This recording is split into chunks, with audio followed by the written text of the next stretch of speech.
What if the most popular girl in your class found the hobby you had been hiding your whole life and just thought it was cool? Jordan, you say that like it's hypothetical. Hey, look, the point is, that is the actual first episode of this show. A teenage doll maker gets caught sewing in the school home ec room, and instead of laughing, she pulls off her uniform and asks him to make her a cosplay outfit. And the show is a 2022 core that turned a niche cosplay manga into a 15 million copy print run. So somebody was paying attention. My dress-up darling. 12 episodes, single core, CloverWorks. The pitch is a teenager named Wakana Gojou who makes hina-dolls, like traditional Japanese display dolls. He learned it from his grandfather. He loves it. And when he was little, the friend he showed it to called him gross. He has been hiding it ever since. Then, Marin Kitagawa happens to him. She is the most visible person in the class, full gyaru, social, loud, and she is also a closeted otaku. She plays adult-rated dating sims. She watches magical girl anime. She does not treat either as the cringy thing that has to be hidden. She catches him sewing. She does not flinch. She asks him to make her a costume. I want to push on something here, though, because the loud read on this show is, it's a fan service rom-com in slice-of-life clothes. And I think that's wrong. But it also is not nothing. Wait, you are saying it's both? That's a cop-out. No, I'm saying the fan service premise is real. It's on the page.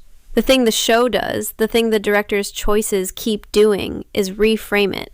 The camera holds on Wakana's reaction shots, not on Marin's body. The joke lands on him spiraling, not on her posing. That is craft. The premise is a fan service premise. The execution is a craft premise. Fine. Provisional yes. We circle back. First 3 episodes are the Shizuku Commission. Marin wants to cosplay Kuroe Shizuku, a character from the eroge Moi Girl 2. Wakana, who has only ever sewn for foot-tall dolls, agrees to make her a real costume. And the show wastes zero time on whether that's embarrassing.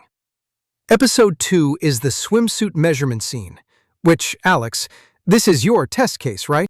Right. Marin shows up at his family's workshop in a swimsuit because the cosplay magazine said that's the right way to be measured. She has done her homework. She is being a professional. He is the one melting through the floor. 水着着てきたし五条くん絶対困ると思ってさひらめいた時マジ天才ってなったからね Yeah, the whole season is in that beat. The premise is what it is. The show's attitude toward it is the actual show. And it gets tested in episode 4. The first arc lands hard. Wakana misreads the deadline, panics, pulls 3 sleepless nights, and finishes the costume convinced he has failed her. Then Marin reveals she was never expecting it for that specific event, and breaks down because she did not realize what she was costing him. ごめん私がちゃんと言わなかったから勘違いさせちゃったよねなんだよ And that's the move that surprised me. The show pauses, plays the apology straight. No music gag, no comic pivot. 2 minutes of remorse, and then the costume goes on. It also installs a rule both characters reference for the rest of the season. Say the thing. Their later misalignments all collect on this one. Episodes 6 and 7 are the pivot. Wakana's grandfather meets Marin and just adopts her. Invites her to dinner whenever she wants. No misunderstanding gag, no objection. That scene is staged with such restraint that you almost miss what it's doing. And in the same episode, the cosplay community shows up. Sajuna Inui, known online as Juju, turns up at the workshop with a commission. Wakana is no longer just Marin's tailor. He is a working tailor in a real scene. Peers, not customers. 8 through 10 are the Black Lobelia photo shoot at an abandoned hospital. There is a backlighting tutorial. The cinematography in those episodes is the season's strongest sustained piece of craft. Dust mote light filtering into character scenes, and the show knows it. And inside that arc, a side character named Shinju quietly admits, off-screen, that she also wants to cosplay, and asks specifically to do a male character. 死んじゃね私もコスしてみたんだけど Which is when the show clicks over from a two-hander into an ensemble. And it earns it. Sajuna and Shinju have their own private confession scene afterwards. The supporting cast gets the same emotional weight as the leads.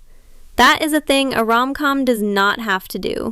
And then the season puts them in a love hotel. This is where we stop. What we can tell you is, the final 2 episodes take the cosplay-as-craft thesis the show has been building for 10 episodes and put it under maximum pressure. The setup is small. A new cosplay project, a studio booking, a hot summer day. The execution is the most discussed scene of the season, and it lands somewhere you would not predict. What plays, in shot, is the gap between Wakana's panic and Marin's unfazed competence. That is their dynamic in one frame. We will not spoil the closer, but the season ends on a yukata, not a costume. That is deliberate. So, back to the opening question. What if the most popular girl in your class found the hobby you had been hiding your whole life and just thought it was cool?